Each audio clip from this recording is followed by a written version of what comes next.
우리 앞뒤자로 인사 한번 나누시겠어요? 축복합니다. 잘 오셨습니다. 네, 좀 멀리 계시지만 네, 축복합니다. 자, 여러분 예습 해오셨나요? 네, 예습 해오셨습니까? 네, 아무도 대답을 안 하시네요. 구장을 읽어오는 게 예습입니다. 네, 그래서 오늘 전반부만 시간상 읽었는데 오늘 사사기 9장은 좀 깁니다. 57절까지 있는 내용입니다. 자, 오늘 사사기 9장은 그 기드온의 아들 아비멜렉에 대한 이야기입니다. 여러분, 기드온에게는 아들만 70명 있었어요. 대단하지 않습니까? 아들 셋 키우는 것도 힘든데 70명 어떻게 키웠을지 모르겠어요. 특별히 이 아비멜렉은 기드온이 세겜에 있는 처백에서 얻은 아들입니다. 근데 이 아비멜렉이라는 사람은 굉장히 잔인해요. 아버지 기드온이 죽고 난 다음에 세겜에 있는 자기 처가에 찾아가서 자기가 왕이 되려고 하니 도와달라고 요청합니다. 근데 이 세겜 사람들은 자기 외가 쪽이거든요. 오늘날로 말하자면 정치 자금을 모아서 이 아비멜렉을 지원을 합니다. 근데 아비멜렉은 그 돈을 가지고 그 길로 가서 건달과 불량배들을 다 모아가지고 세력을 만들고 또 곧장 오브라에 있는 자기 아버지 집으로 쳐들어가서 성경에 보니까 자기 이복 형제 70명을 한날에 바위 위에서 전부 다 죽여버립니다. 그리고 왕이 됩니다. 얼마나 잔인합니까? 얼마나 난폭합니까? 근데 이때 다행히 숨어서 목숨을 건진 아들 하나가 있는데 기드온의 막내 아들 요담이라는 사람입니다. 이 요담은 그리심산 꼭대기에 올라가서 큰 소리로 세겜 사람들에게 따져서 외칩니다. 비유를 한 가지 이야기하는데 나무들이 왕을 세우려고 길을 나섰다는 거예요. 올리브 나무에게 맨 처음 가서 너가 우리의 왕이 되라. 그랬더니 올리브 나무가 내가 하나님과 사람을 위해서 이렇게 좋은 기름을 내는 일을 마다하고 어찌 너에게 왕이 되어서 우쭐대겠느냐. 거절합니다. 그 다음에 나무들이 무화과 나무를 찾아갑니다. 네가 우리의 왕이 되라. 그러자 그 무화과 나무는 내가 하나님과 사람을 즐겁게 하는 이 달고 맛있는 무화과 나무 열매를 맺기를 포기하고 어찌 나무들 위에 우쭐대겠느냐. 무화과 나무도 왕이 되기를 거절합니다. 이번에는 포도나무를 찾아갑니다. 포도나무는 말하기를 내가 하나님과 사람들을 즐겁게 하는 이 포도 열매 맺는 일을 버리고 내가 어찌 나무들 위에 가서 우쭐대기요. 마지막으로 나무들은 가시나무를 찾아갑니다. 그런데 가시 말고는 쥐뿔도 없는 그 가시나무는 말하기를 내가 왕이 되겠다. 내가 너희들을 다스리겠다. 그러고 나섰다라는 거예요. 여러분, 이 비유에서 등장하는 가시나무는 누구를 뜻할까요? 누구를 뜻합니까? 오늘도 저만 쳐다보고 멀뚱멀뚱 하지 마시고요. 누구를 뜻합니까? 네, 그렇죠. 겸손하셔서 대답을 안 하시죠. 이 아비멜렉을 상징하는 겁니다. 왕이 될 만한 쥐뿔 만한 자격도 없고 그런 능력도 갖추지 못한 가시나무와 같은 그 아비멜렉을 향하여 요담이 비꼬는 거예요. 그러면서 요담은 세겜 사람들을 향해서 우리 아버지가 목숨 걸고 미디안과 싸워서 당신들을 구원했는데 우리 아버지의 은혜에 보답하는 일이 과연 이것이냐. 내 형제들 70명을 죽인 저 아비멜렉과 결탁해서 그를 왕으로 세운 것이 우리 아버지의 은혜에 보답하는 것이냐. 이것이 하나님 보시기에 악한 일이면 하나님 반드시 아비멜렉과 당신들을 심판할 것이다. 그리고는 그의 이복형 아비멜렉이 무서워서 그 길로 도망쳐서 부엘로 도망쳐서 거기에 숨어 살게 됩니다. 여기까지가 우리가 금방 읽은 내용이고요. 그 후로 아비멜렉은 3년 동안 이스라엘을 다스리는데 성경에 보니까 하나님께서 악한 영을 보내셔서 이 세겜 사람들이 그 아비멜렉의 외가가 되는 그 세겜 사람들, 아비멜렉을 왕으로 세웠던 그 세겜 사람들이 아비멜렉을 배반하게 됩니다. 그래서 세겜 사람들이 이 아비멜렉에게 손해를 끼치려고 산에 그 강도들이 매복에 있다가 지나가는 사람들을 상대로 도둑질을 하게 됩니다. 이 아비멜렉을 배반한 거죠. 근데 마침 이때 가을이라고 하는 사람이 이 세겜에 이사를 오게 됩니다. 근데 그는 세겜 사람들에게 신임을 얻게 돼요.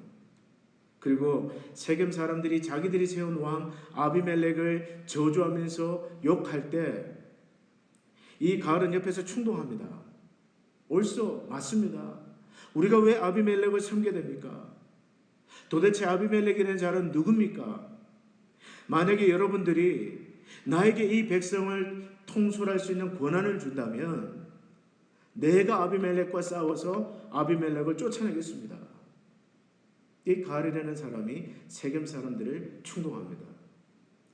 근데 이 이야기를 전해들은 당시에 세겜의 통치자 스불이라는 사람이 있었는데 이 스불이 아비멜렉에게 전령을 보내서 이만저만해서 지금 세겜 사람들이 반역을 꾀하고 있다라고 알려줍니다.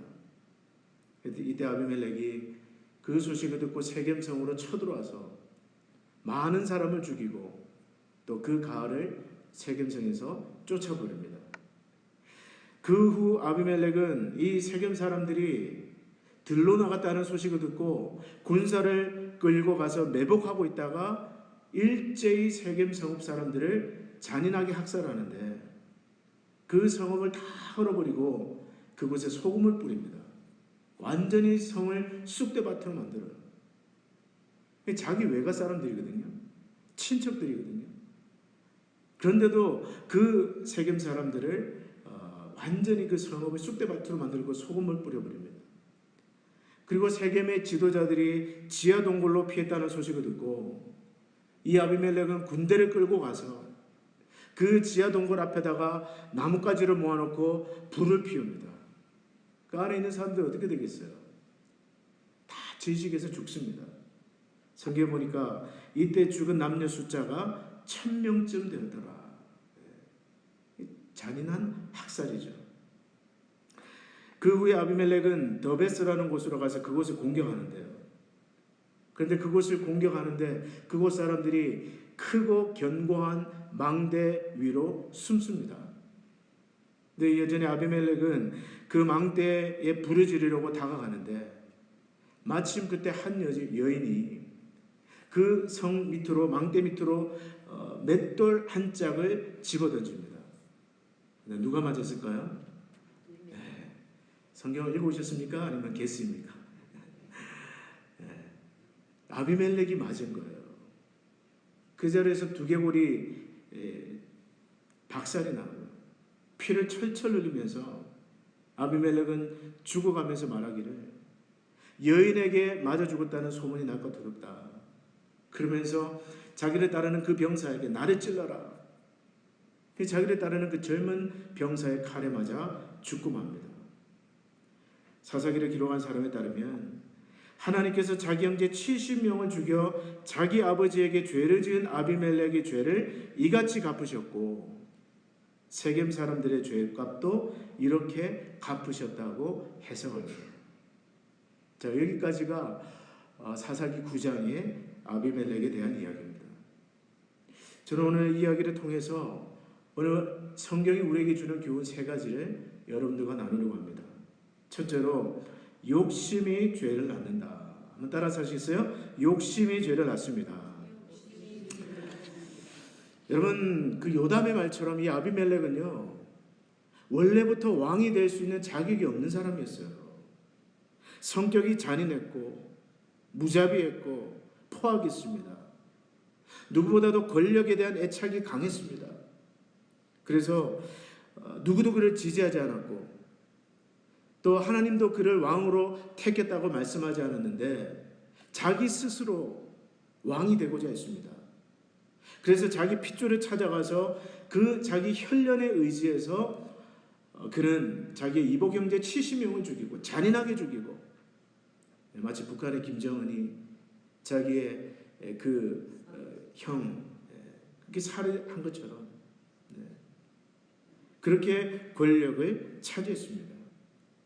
여러분 그가 앉은 왕의 자리는 하나님이 세운 자리가 아니에요. 스스로 만든 자리입니다. 스스로 뺏은 자리예요. 그리고 그 자리를 얻기 위해서 그는 무죄한 자의 피를 많이 흘렸습니다.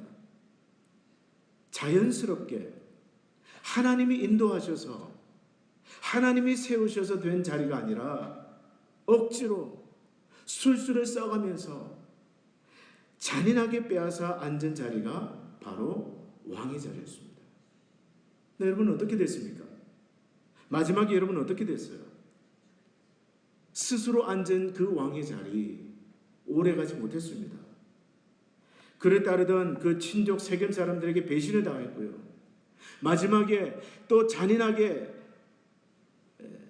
욕심을 부리다가 여인이 던진 그 맷돌짝에 맞아서 두개골이 깨져서 죽고 맙니다. 왕이 된 지 3년 만에. 여러분 야고보서 1장 14절로 15절의 말씀 나오는데요. 오직 각 사람이 시험을 받는 것은 자기 욕심에 끌려 미혹됨이니, 그 다음 구절 암송하시는 분 한번 다 같이 하겠습니다. 욕심이 잉태한 즉 죄를 낳고 죄가 장성한 즉 사망을 낳느니라. 제가 볼 때 이 야고보서 이 말씀이 가장 잘 들어맞는 구약의 인물 중에 하나가 바로 아비멜렉이 아닐까 생각합니다. 욕심이 잉태한 즉 죄를 낳고 죄가 장성한 즉 사망을 낳느니라.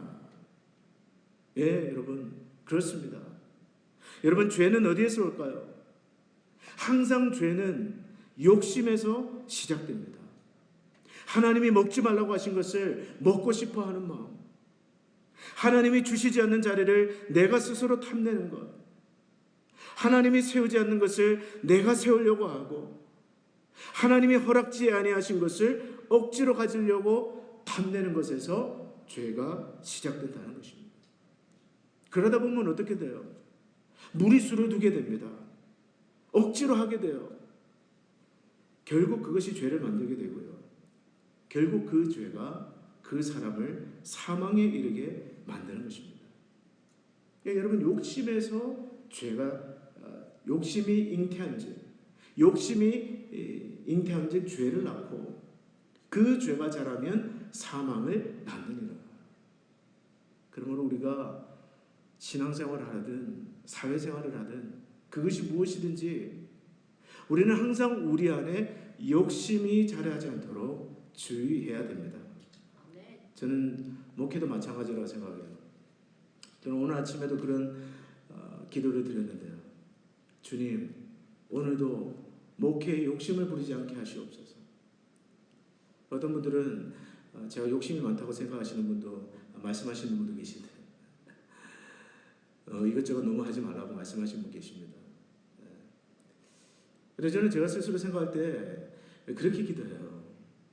목회에 욕심내지 않게 해주십시오. 오늘도 주신 것으로 만족하게 해주십시오. 오늘도 주어진 것에 감사하면서 목회하게 해주십시오. 그렇게 기도했습니다. 여러분 교회 성장도 마찬가지예요. 저는 교회 성장도 하나님의 순리대로 되어야 된다고 믿습니다. 네, 앞에서 세 분이 앉으셔서 열심히 아멘 해주시니까 제가 힘이 나네요. 네. 여러분 하루하루 주어진 일, 우리 성도님들을 먹이기 위한 영적 양식을 성실하게 준비하는 일, 설교를 열심히 준비하고 또 한 분 한 분을 그리스도 안에서 완전한 자로 세우기 위해서 교육하고 양육하고 훈련하는 일, 그리고 성도들을 찾아가고 신방하고 돌보고 위해서 기도하는 일을 하루하루 열심히 하다 보면 교회는 하나님께서 자라게 하신다. 저는 그걸 믿어요. 그래서 어떤 분이 그런 얘기를 했는데요. 벼는 농부의 발자국 소리를 듣고 자란다. 참 매진 표현인 것 같아요. 벼는 농부의 발자국 소리를 듣고 자란다. 관심 아닙니까? 여러분 어떤 의미에서 목회는 농사와 같다는 생각이 들어요. 농부에게 필요한 건 어떤 현란한 기술도 아니고 또는 어떤 번뜩이는 어떤 농법도 아니라 성실 아닙니까? 매일매일 그냥 밭에 나가서 벼를 돌보고 씨를 뿌리고 물을 주고, 그러면 벼는 누가 자라게 하십니까? 하나님이 잘하게 하시는 것처럼 저는 목회도 그렇다고 생각해요. 그래서 여러분 억지로 하려고 하지 않습니다. 어떤 교회 보면 총동원 전도주일이다.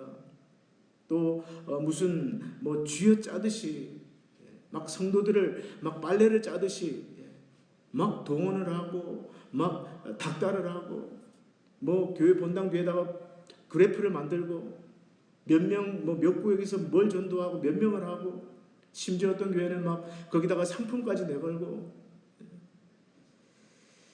사실 그런 건 저하고 맞지가 않아요. 저하고 맞지가 않습니다. 성실하게 하다 보면 커지면 커지는 거고 작으면 작은 대로 만족하는 것. 그것이 저한테는 목회입니다. 여러분들도 마찬가지예요. 자꾸 안 되는데 하나님이 여러 가지로 막으시는데 여러분 억지로 하려고 하지 마십시오. 억지로 하려고 하지 마세요. 마치 여러분 안 열리는 그 병뚜껑을 있는 힘을 다해서 막 열려고 하듯이 내 힘으로 억지로 하려고 하지 마세요. 왜냐하면 거기에서 모든 실수가 나오고요. 결국 그것이 된다 할지라도 마지막에 가서는 그것이 나에게 유익이 되지 않습니다. 또 여러분 어떤 분은 그걸 믿음으로 포장해요. 주여 믿습니다. 근데 여러분 잘 기억하셔야 됩니다. 아무리 내가 주여 믿습니다 해도 안 되는 건 안 돼요. 그걸 아셔야 돼요. 무조건 내가 믿습니다 한다고 다 이루어지는 게 아닙니다, 여러분.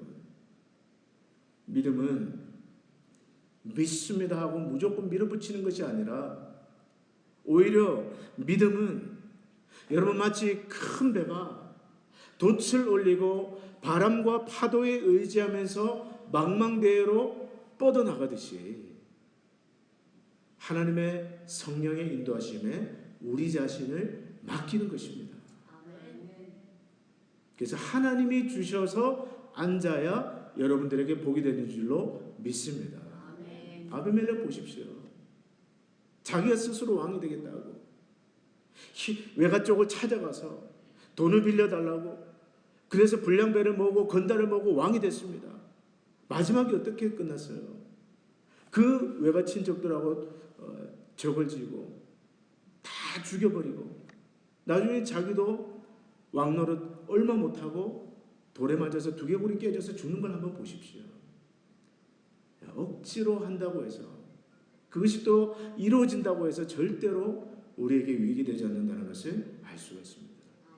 여러분 하나님의 순리대로 맡기시기를 바랍니다. 안 되는 거 억지로 하려고 하지 마세요. 첫 번째 교훈이고요. 둘째로 한번 따라서 하겠습니다. 악인의 형통을 부러워하지 마십시오. 악인의 형통을 부러워하면 안 됩니다. 오늘 여러분 우리가 꽤 긴 본문인데요. 52절까지만 읽으면 아비멜렉은 굉장히 형통한 사람입니다. 그를 막을 자가 없어 보입니다. 한번 보십시오. 왕이 되겠다는 그 야심을 가지고 자기 외가를 찾아가서 돈을 모읍니다. 그리고 그 건달과 불량배들을 다 사서 이복영제 70명을 다 죽입니다. 그리고 결국 왕관을 머리에 쓰게 됩니다. 성공적으로 권력을 찬탈하는 데 성공합니다. 그리고 중간에 이 세겜 사람들이 배신했지만 그러나 그는 그 배신한 세겜 사람들을 어렵지 않게 공격해서 성읍 사람들을 다 죽여버립니다. 자신을 반대하는 모든 정적을 다 제거합니다. 여기까지 막을 자가 없어 보여요. 여러분 이 모든 일이 되어지는 것을 보면서 기드온의 막내 아들 요담, 홀로 목숨을 건져서 도망갔던 그 요담은 어떤 생각을 했을까요? 그는 무슨 기도를 했겠습니까? 자기의 이복형 아비멜렉이 세겜 사람들을 다 죽였다고 하더라. 그 반란을 완전히 잠재웠다라고 하더라. 그 이야기를 소문이 들려왔을 때 여러분 요담은 무엇을 생각했겠습니까? 하나님 도대체 어디 계십니까? 하나님 정의의 하나님 아닙니까? 공의로우신 하나님 아닙니까? 그런데 왜 저 악인이 잘 되도록 내버려 두십니까? 여러분 그렇게 기도하지 않았겠어요? 근데 여러분 그가 어떻게 됩니까? 여인이 던진 그 맷돌짝에 머리가 박살나고 마지막에는 자기가 부리는 그 병사의 칼에 숨을 거두게 됩니다. 우리 오늘 56절과 57절 여러분 성경 있으시면 9장 56절과 57절을 같이 한번 읽어보시겠어요? 다 같이 한번 읽어봅니다. 56절과 57절 시작. 아비멜렉이 그의 형제 70명을 죽여 자기 아버지에게 행한 악행을 하나님이 이같이 갚으셨고 또 세겜 사람들의 모든 악행을 하나님이 그들의 머리에 갚으셨으니 여룻바알의 아들 요담의 저주가 그들에게 응하니라. 여러분 무슨 뜻이에요? 비록 더뎠지만 비록 딜레이 됐지만 그러나 하나님께서는 이 악인 아비멜렉을 심판하셨다. 그의 죄를 그의 머리에 갚으셨다. 그리고 그 세겜 사람들의 죄악을 하나님께서 그들의 머리로 돌리셨다. 하나님이 심판하셨다라는 거예요. 여러분 살다 보면 악인이 잘 되는 것 같아 보일 때가 있습니다. 그렇지 않습니까? 심판이 당장 시행되지 않고 하나님 없이 사는 저 악인데도 잘 되는데 나는 뭔가 그런 생각할 때 있지 않습니까? 그럴 때 사람들은 시험에 빠집니다.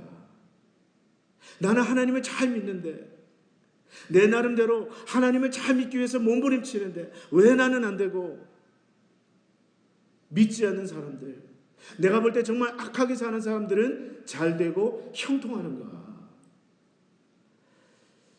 중요한 것은 우리는 길게 봐야 됩니다. 길게 봐야 돼요. 오늘 52절까지만 보면 아비멜렉은 승승장구하는 것 같아 보입니다.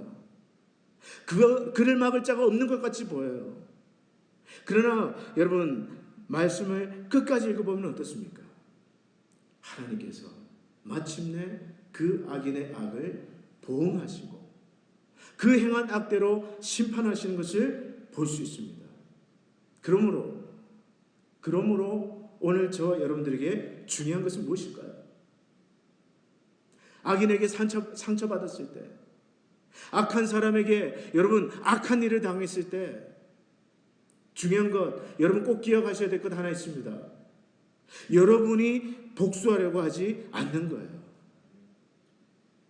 하나님께 맡겨야 됩니다. 왜 그렇습니까? 내가 직접 복수하고 내가 안갚음을 하려다가 자칫 잘못하면 나도 하나님 앞에 죄를 얻기 때문에 그래요. 그러면 나도 하나님 앞에 옳다 인정받지 못합니다. 여러분 시편 37장 7절로 11절에 이렇게 말해요. 여호와 앞에 잠잠하고 참고 기다리라. 자기 길이 형통하며 악한 꾀를 이루는 자 때문에 불평하지 말지어다. 분을 그치고 노를 버리며 불평하지 말라. 오히려 악을 만들 뿐이라. 진실로 악을 행하는 자들은 끊어질 것이나 여호와를 소망하는 자들은 땅을 차지하리로다. 잠시 후에는 악인이 없어지리니 내가 그곳을 자세히 살필지라도 없으리로다.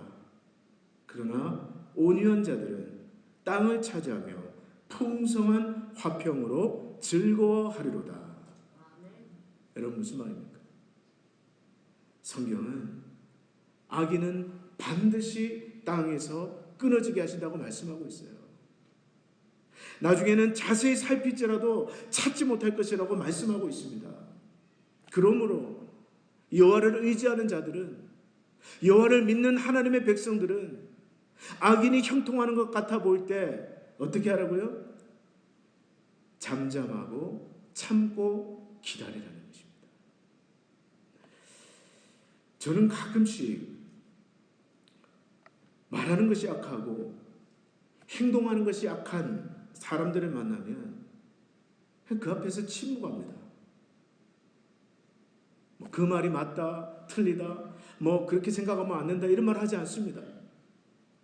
그냥 조용히 기도만 해요. 모든 것을 아시는 하나님, 선악간에 심판하실 하나님, 그 하나님께 맡기는 거예요. 여러분, 저는 운전하다가도 이렇게 가끔씩 난폭한 사람들 만나잖아요. 갑자기 확 끼어들고 막 이상하게 운전하고. 저는 절대로 보복 운전하지 않습니다.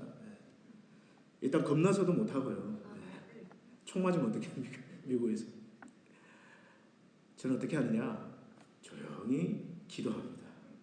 주님, 저 사람을 주님께 맡깁니다. 빵빵거리지도 않아요. 저는 빵빵거리지도 헤드라이트 켜고 이런 거 안 합니다. 조용히 어떻게 한다고요? 기도만 합니다. 주님, 저 사람을 주님께 맡깁니다. 여러분, 악한 사람이 형통한 것을 보고 여러분 불평하지 마십시오. 그냥 기도만 하세요. 그게 제일 좋은 방법입니다. 그냥 말싸움하려고도 하지 마세요. 따지려고도 하지 마세요. 따진다고 여러분 절대로 듣지 않습니다. 여러분이 이야기한다고 설득되지 않습니다. 어떻게 하라고요? 기도만 하세요. 조용히 기도만 하십시오. 그리고 여러분 복수하세요. 어떻게 복수합니까? 그를 불쌍히 여겨달라고. 그를 불쌍히 여겨달라고 위에서 기도해 주십시오. 그리고 그의 죄를 용서해달라고. 그의 연약함을 불쌍히 여겨달라고. 그것이 하나님께서 우리에게 바라시는 진정한 의미의 복수입니다. 나머지는 하나님께 맡기세요. 그러면 하나님께서 하나님의 때에 반드시 주의 공의를 세우실 것입니다. 마지막 세 번째, 오늘 본문이 우리에게 주는 교훈은요, 친구를 잘 사게 된다. 자, 옆에 계신 분에게 한번 고백하겠습니다. 친구를 잘 사귀십시오. 여러분, 친구를 잘 사귀어야 돼요. 여러분, 우리가 누구를 만나서 교제하느냐, 지금 내가 어떤 사람들과 주로 만나서 교제하느냐, 어떤 사람들과 만나서 밥을 먹느냐, 여러분, 그것은 굉장히 중요한 일입니다. 현명하고 지혜로운 사람들은요, 절대로 아무나 하고 사귀지 않습니다. 아무나 하고 앉아서 밥을 먹고 아무나 하고 앉아서 그 대화를 나누지 않습니다. 여러분, 아비멜렉이 안 될 수밖에 없는 이유, 그 이유는 뭘까요? 그가 하는 짓을 보십시오. 안 될 짓만 골라서 합니다. 오늘 여러분 4절 한번 다시 보시겠어요? 4절 한번 다시 읽어볼까요? 9장 4절입니다. 시작. 바알브리 신전에서 은 70개를 내어 그에게 주매 아비멜렉이 그것으로 방탕하고 경박한 사람들을 사서 자기를 따르게 하고. 여기 방탕하고 경박한 사람들이란 세번역 성경에 보니까 건달과 불량배들, 깡패들이라는 거예요. 여러분, 깡패들이 만나서 무슨 얘기를 하겠습니까? 네? 무슨 얘기를 할 것 같아요? 우리가 어떻게 하면 하나님의 영광을 위해서 살까? 네? 우리가 어떻게 하면 이 지역사회 발전을 위해서 노력할까? 깡패들이 그런 이야기 하겠습니까? 어떻게 하면 남의 등을 쳐서 등쳐먹을까? 어떻게 하면 법에 걸리지 않고 사람들을 등쳐서 사기쳐서 헤쳐먹을까? 그 말하는 것이 더럽고 생각하는 것이 더럽고 음란하고 못된 말만, 못된 짓만 골라서 하는 것이 여러분 건달과 불량배 아니에요? 근데 아비멜렉은 그런 자들과 어울렸다라는 거예요. 그런 자들과 다니고 그런 자들과 생각하고 말하고 밥을 먹고, 그러니 그가 안 될 수밖에 없는 거예요. 제가 그 뿌리 깊은 영성으로 세워지는 교회라는 책이 있는데요. 거기 보면 이제 한국교회 지구촌교회 원로 목사님이신 이동훈 목사님, 여러분 아시는 분 아실 거예요. 우리 교회도 한번 왔다 가신 분이십니다. 후배 목사들에게 조언을 하면서 그분이 후배 목사에게 그런 조언을 하셨어요. 시시껄렁한 목회자들과 어울리지 마십시오. 시시껄렁한 목회자들과 어울리지 마십시오. 근데 여러분, 우리 생각에 아니 목사님이 무슨 껄렁껄렁한 목사님이 있을까?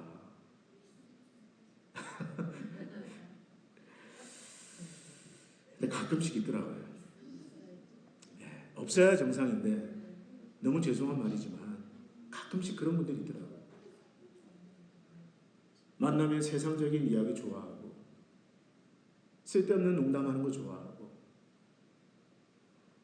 그런 분들이 가끔씩 있습니다. 그런 목회자들과 어울리지 말라는 거예요. 여러분, 그래서 저는요 아무하고나 만나지 않습니다. 제가 옷은 그냥 대충 입고 다녀도 사람은 굉장히 까칠하게 사깁니다. 그냥 아무하고나 전화하고 아무하고나 제 마음을 털어놓고 기도 부탁하고 아무하고나 뭐 물어보고 찾아가고 그러지 않습니다. 제가 딱 봤을 때 저분은 정말 영적으로 괜찮은 분이다. 깊이가 있는 분이다. 뭔가 배울 만한 점이 있는 분이다. 뭔가 하나님이 쓰시는 그런 삶의 열매들이 있는 분이다. 그런 분들과 상담을 하고요. 그런 분들에게 물어보고요. 그런 분들에게 전화하고요. 또 그런 분들에게 지혜를 구합니다. 여러분이 아무하고나 만나는 것은요, 아무하고나 만나서 아무 이야기나 다 듣는 것은, 다 받아들이는 것은 마치 당뇨병이 있는 분이 아무 음식이나 다 먹는 것과 마찬가지예요. 흰쌀밥이며 콜라며 무슨 뭐 정크푸드 햄버거 이런 거 막 가리지 않고 막 먹는 거와 마찬가지예요. 어떻게 됩니까? 치명적인 독이 되죠. 때문에 여러분, 아무하고나 사귀지 마십시오. 이거 사람을 차별하라는 이야기가 아닙니다. 여러분이 정말 영적으로 성장하기를 원한다면, 그리고 여러분이 정말 영적으로 건강하기를 원한다면 아무 이야기나 들어서는 안 됩니다. 여러분, 불평하는 사람, 자꾸 나에게 와서 다른 사람이 이야기를 하는 사람, 또 여러분 이간질 시키는 사람, 또 여러분 교회에 대해서 불평하고 불만을 가지고 늘 부정적으로 이야기하는 분들, 그런 사람은 멀리 하셔야 돼요. 멀리 하셔야 돼요. 영어에 이런 말이 있습니다. Gossip dies when it hits a wise person's ear. Gossip, 다른 사람을 험담하는 거. Gossip dies when it hits a wise person's ear. 현명한 사람의 귀에 부딪히는 순간 험담은 죽어버린다는 거예요. 이해가 되시죠? 험담과 가십하는 것은 현명한 사람의 귀에 와서 죽는다는 거예요. 누가 현명한 사람입니까? 그 이야기를 들었을 때 자기 안에서 그것을 죽일 수 있는 사람, 옮기는 것이 아니라 리프로듀스 하는 사람이 아니라 재생산하는 사람이 아니라, 여러분은 어떤 사람을 만나야 되겠습니까? 항상 여러분들에게 도전을 주는 사람을 만나셔야 돼요. 영적으로 나에게 누가 도전을 주는지, 또 항상 만나서 이야기하고 나면 내 신앙을 세워줄 수 있는 사람, 인커리지 해줄 수 있는 사람, 또 영적 도전을 줄 수 있는 그런 분들과 어울리시기를 바랍니다. 네. 저도 늘 다른 분들의 설교를 듣는데 항상 지금 우리 시대에 누가 가슴에 불을 지르는 설교자인가, 저는 그걸 늘 생각하면서 목사님들의 설교를 듣습니다. 제 가슴이 좀 뜨거워지고 싶어서, 영적으로 도전받고 싶어서 그냥 뭐 아무 설교나 듣지 않습니다. 그러기는 시간이 너무 아까워요. 정말 들었을 때 가슴에 불을 지를 수 있는 그런 분들, 그리고 가끔씩 우리 성도님들을 만나면 정말 도전이 되는 분들 계세요. 그분의 상황과 그분의 형편을 볼 때 도저히 헌신할 수 없는데 나름대로 하나님을 사랑하려고 몸부림을 치는 분들, 깨어있는 분들, 말씀대로 순종하려고 정말 몸부림을 치는 그러한 우리 성도님들을 만나면 도전이 되는 거예요. 목사지만. 제가 오늘 설교를 준비하기 전에 어제 LA에 있는 어떤 친구 목사님과 통화를 했는데요. 그분의 사모님이 LA에 있는 신학교의 상담학 교수님입니다. 근데 학교의 어떤 이슈 때문에 학교를 그만뒀다는 거예요. 그래서 그러면 어떻게 합니까? 그래서 그 두 부부가, 제 친구 목사님은 북한 선교에 대한 비전을 가지고 북한을 여러 번 갔다 오신 분이에요. 자기 아내하고 그렇게 얘기를 했대요. 우리 북한에 가서 김일성 종합대학에 가서 상담학과를 개설하는 비전을 가지자. 야, 여러분 도전되지 않습니까? 보통 뭐 해고됐다, 학교에서 잘렸다 그러면 낭망하고 절망하고 막 다운이 돼야 정상인데 이 두 부부의 비전이 하나가 되어가지고 마치 이삭이 여기에서 우물을 파면 또 다른 사람이 와서 공격하고 또 그 다른 데 옮겨서 또 우물을 파고 그러면 또 블레셋이 와서 막 우물을 빼앗아가고 그러나 또 다른 곳에 가서 우물을 판 것처럼 우리 김일성 종합대학에 가서 상담심리학과를 개설하자. 영적으로 굉장히 도전이 되더라고요. 사랑하는 성도 여러분, 여러분들에게 영적 도전을 주는 사람들과 교제하십시오. 그분들을 만나세요. 그분들과 식사하십시오. 그분들과 대화하세요. 그러면 여러분들은 영적으로 반드시 성장하게 될 것입니다. 영어 속담에 하늘을 나르면 독수리 떼와 같이 써야지 칠면조 떼와 같이 있어서는 안 된다는 거예요. 터키 사이에 있어서는 절대로 하늘을 날 수가 없다는 겁니다. 하늘을 날고 싶습니까? 영적 독수리 떼에 함께 하시기를 바랍니다. 오늘 말씀을 정리하겠습니다. 오늘 본문이 주는 교훈 세 가지는 무엇입니까? 첫째로 항상 욕심에서 죄가 비롯된다는 것을 기억하십시오. 무엇이든지 억지로 하려고 하지 마십시오. 하나님이 이끄시는 순리대로 무엇이든지 행하시기를 바랍니다. 두 번째로 악인의 형통을 부러워하지 마세요. 하나님은 악을 행하는 자는 반드시 어떤 방법으로든 심판하십니다. 그러므로 심판을 주님께 맡기십시오.